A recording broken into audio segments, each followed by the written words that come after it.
Hi guys, তোমরা সবাই কেমন আছো?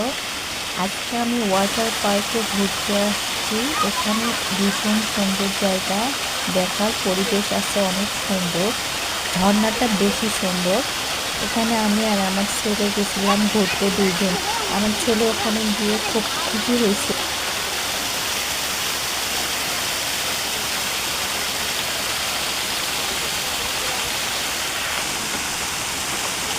এইদিকে তাকাও, এইদিকে তাকাও।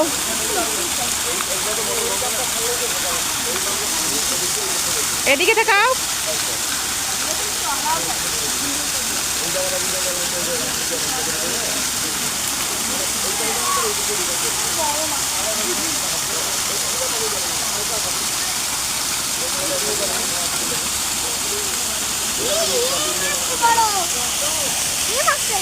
ওই